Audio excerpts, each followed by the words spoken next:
Aujourd'hui, nous allons rencontrer Gaétan Lamouric pour discuter de sa nouvelle entreprise, Perrier Jablonski, ainsi que de l'avenir des agences de publicité au Québec.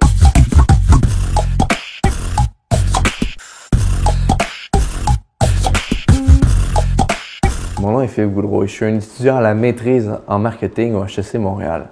Aujourd'hui, dans le cadre du projet de la relève en journalisme économique, on vient rencontrer Gaétan Lamouric. Gaétan Lamouric est une des figures les plus influentes du marché de l'innovation et de la créativité québécois.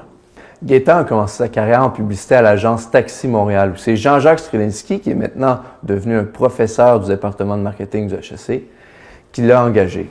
Après avoir regardé son CV, il a mis au défi de pondre des concepts pour 3 annonceurs différents. En une seule fin de semaine, Gaétan Lamouric est arrivé avec 37 concepts différents, peaufinés et détaillés. Il a alors été engagé sur le champ. Depuis, Gaétan Lamouric a travaillé dans plusieurs agences de communication différentes au Québec. Et après avoir gagné plus de 200 prix et distinctions en carrière, il a décidé de quitter son emploi de partenaire et chef de la réflexion créative à l'agence Bleu-Blanc-Rouge pour s'adonner à sa propre entreprise, Perrier Jablonski. Bonjour Gaétan. Bonjour. Qu'est-ce que Perrier Jablonski? D'abord, il faut considérer qu'il y a un Perrier Jablonski 2015-2016 et il y a un Perrier Jablonski 2016 et plus. Il faut voir ça comme un iPhone là, qui s'améliore d'année en année. Le premier modèle de Perrier Jablonski a été un modèle, est encore aujourd'hui un modèle d'accompagnement stratégique et créatif. Ça veut dire que notre ambition est de créer une nouvelle couche entre un client et son agence. Cette couche-là n'est pas là pour faire le travail de l'agence et elle n'est pas là non plus pour faire le travail du client. Sauf qu'on s'est aperçu dans les années, je me suis aperçu en faisant de la pub longtemps, qu'il y avait un besoin d'accompagner des clients pour être sans doute plus clairs dans leurs attentes ou d'être plus ambitieux dans ce qu'ils demandaient à leurs agences, peut-être parfois plus conscients aussi du travail que ça pouvait leur demander. Donc il y avait de la place pour un nouveau métier dans l'industrie et c'est cette place-là que Perrier Jablonski voulait occuper. Comment travaillez-vous avec les entreprises? C'est sûr que nous, quand on travaille avec nos clients, on est dans un mode que Luc de Brabander, qui est un éminent économiste belge reconverti à la philosophie et qui accompagne de grands groupes en créativité, ce que lui appelle l'induction. C'est-à-dire qu'on est nous-mêmes en mode déduction tout le temps.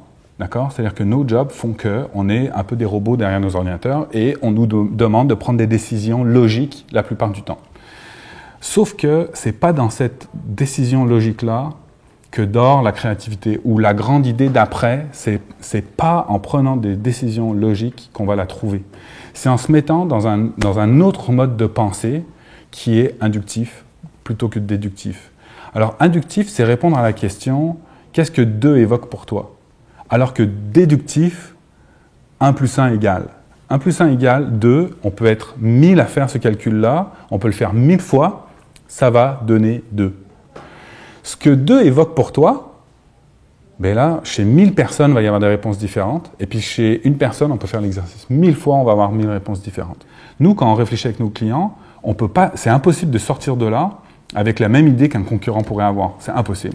On sort toujours de là avec un propos qui n'appartient qu'à cette marque-là, qui a été faite par les gens qui travaillent ici, qui va être différenciateur et qui va être porteur, qui va être clair. Il y a une opportunité pour des tas de compagnies comme Perrier Jablonski ou d'autres, de développer un nouveau style de service pour habiter chez le client et vraiment vivre ses besoins et vraiment avoir une bonne idée de qu'est-ce qui doit être fait.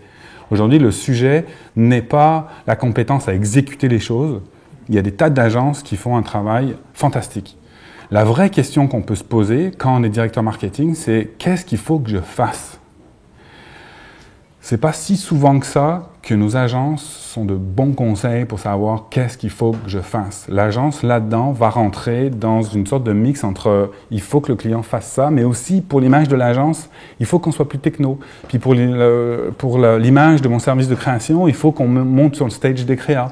Puis comment penses-tu que les agences de pub vont devoir s'adapter au phénomène de l'internalisation? C'est sûr que c'est un réel danger. Cependant, je ne suis pas très inquiet en fait. D'abord parce que elle va révéler, cette démarche-là révèle que la job de bras qu'on fait a peu de valeur finalement aux yeux du client.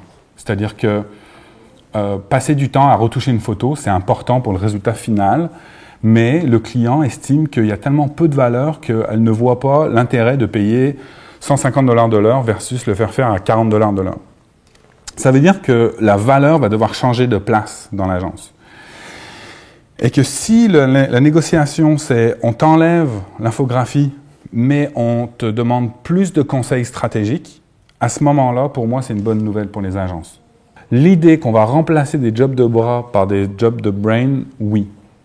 Okay? C'est d'ailleurs, ça va être fondamental pour la survie des agences à l'avenir. Merci beaucoup de nous avoir accueillis, Gaétan. Ça fait plaisir. À bientôt. Merci beaucoup.